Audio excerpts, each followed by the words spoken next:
नमस्कार दोस्तों, स्वागत है आपका हमारे चैनल पर। आज हम एक ऐसी खबर लेकर आए हैं जो न केवल भारत के लिए गर्व का विषय है बल्कि वैश्विक मंच पर हमारी ताकत को भी दर्शाता है। हाल ही में जापान और संयुक्त अरब अमीरात यानी कि यूएई ने भारत के आतंकवाद के खिलाफ वैश्विक अभियान को खुलकर समर्थन दिया है। ये अभियान ऑपरेशन सिंदूर, जिसके तहत भारत ने पाकिस्तान प्रायोजित आतंकवाद के खिलाफ निर्णायक कदम उठाए हैं। तो आइए इस खबर को विस्तार से समझते हैं और जानते हैं कि कैसे भारत आतंकवाद के खिलाफ अपनी लड़ाई को वैश्विक स्तर पर ले जा रहा है। अगर आप इस मुद्दे को गहराई से समझना चाहते हैं तो इस वीडियो को अंत तक ज़रूर देखें।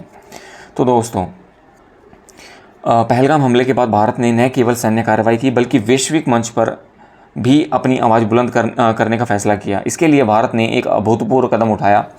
7 सांसदों की टीम बनाई गई जिन्हें 33 देशों में भेजा गया ताकि वे पाकिस्तान के आतंकवाद समर्थन को उजागर करें और वैश्विक समुदाय से समर्थन हासिल करें। इन टीमों में मुख्यतः बीजेपी, कांग्रेस, टीएमसी, जेडीयू और अन्य दलों के सांसद शामिल थे, जो भारत की एकजुटता को दर्शाता है। 22 मई को इनमें से 2 टीमें यूएई और जापान पहुंची और वहां से जो समर्थन मिला वो भारत के लिए एक बड़ी जीत है। संयुक्त अरब अमीरात यूएई ने भारत के साथ अपनी दोस्ती को और मजबूत करते हुए आतंकवाद के खिलाफ भारत के रुख का खुलकर समर्थन किया। शिवसेना सांसद श्रीकांत शिंदे के नेतृत्व में भारतीय प्रतिनिधिमंडल ने यूएई के शीर्ष नेताओं से मुलाकात की।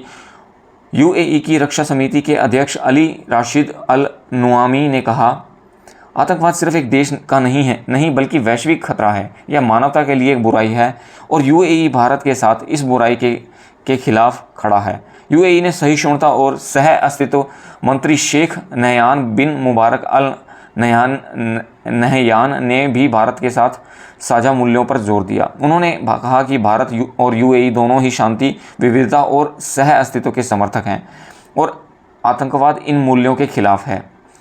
यूएई ने भारत के साथ आतंकवाद विरोधी सहयोग को और गहरा करने का वादा किया, जिसमें खुफिया जानकारी साझा करना और आतंकी फंडिंग रोकना शामिल है।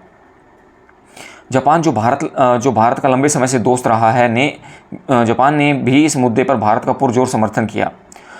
जयदू संसद संजय झा के नेतृत्व में भारतीय प्रतिनिधिमंडल ने जापान के विदेश मंत्री ताकेशी इवाया और पूर्व प्रधानमंत्री योशिहिदे सुगा से मुलाकात की। ताकेशी इवाया ने कहा, आतंकवाद को किसी भी रूप में जायज़ नहीं ठहराया जा सकता। हम पहलगाम हमले के पीड़ितों के साथ हैं और भारत की संयमित कार्रवाई की सराहना करते हैं। जापान ने भारत के ऑपरेशन सिंदूर को एक जिम्मेदार और सटीक कदम बताया और कहा कि वे भारत के साथ आतंकवाद के खिलाफ वैश्विक सहयोग को बढ़ावा देंगे। जापान के सांसदों ने भी इस बात पर जोर दिया, आतंकवाद न केवल भारत पर बल्कि पूरी दुनिया के लिए खतरा है और इसके खिलाफ एकजुट होना जरूरी है। जापान और यूएई का समर्थन भारत के लिए क्यों इतना महत्वपूर्ण है? क्योंकि ये दिखाता है कि भारत की आतंकवाद के खिलाफ ज़ीरो टॉलरेंस की नीति को वैश्विक समुदाय समझ रहा है। पाकिस्तान लंबे समय से आतंकवाद को बढ़ावा देने के लिए जाना जाता है, लेकिन अब उसकी सच्चाई दुनिया के सामने आ रही है। भारत ने संयुक्त राष्ट्र से लेकर अन्य वैश्विक मंचों पर पाकिस्तान के आतंकी समर्थन को बेनकाब करने की ठान ली है। प्रधानमंत्री मोदी ने कहा, हम आतंकवाद के खिलाफ अपनी लड़ाई को सीमा पर ले जाएंगे और पाकिस्तान को दुनिया के सामने जवाबदेह बनाएंगे। ये समर्थन इस बात का सबूत है कि भारत अकेला नहीं है, दुनिया का एक बड़ा हिस्सा हमारे साथ है।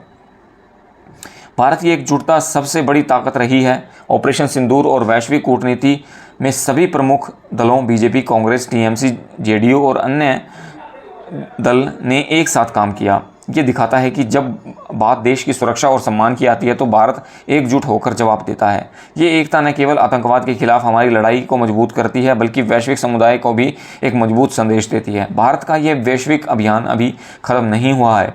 33 देशों में भारतीय प्रतिनिधिमंडल अपनी बात रख रहे हैं और उम्मीद है कि और भी देश भारत के साथ आएंगे। भारत का लक्ष्य है कि आतंकवाद के खिलाफ एक वैश्विक संगठन बने जो न केवल पाकिस्तान को जवाबदेह बनाए बल्कि आतंकवाद को पूरी तरह खत्म करने की दिशा में काम करे। दोस्तों, ये भारत के लिए एक ऐतिहासिक पल है। आतंकवाद के खिलाफ हमारी लड़ाई में वैश्विक समर्थन हमें और मजबूत बनाता है, लेकिन ये लड़ाई सिर्फ सरकार या सेना की नहीं बल्कि हम सब की है। हमें अपनी आवाज़ बुलंद करनी होगी सोशल मीडिया पर अपने दोस्तों और परिवार के बीच। अगर आपको ये वीडियो पसंद आया हो तो इसे लाइक करें, अपने दोस्तों के साथ शेयर करें और हमारे चैनल को सब्सक्राइब करें ताकि आप एक महत्वपूर्ण खबरों से अपडेट रहें। आपके विचार हमें कमेंट्स सेक्शन में ज़रूर बताएं। आपको क्या लगता है कि भारत वैश्विक अभियान आतंकवाद को जड़ से ख़त्म कर पाएगा और क्या देश और देशों को भारत के साथ आना चाहिए? हमें बताएं अपने अगले वीडियो में। हाँ दोस्तों, हम अगले वीडियो में मिलते हैं। जय हिंद, जय भारत।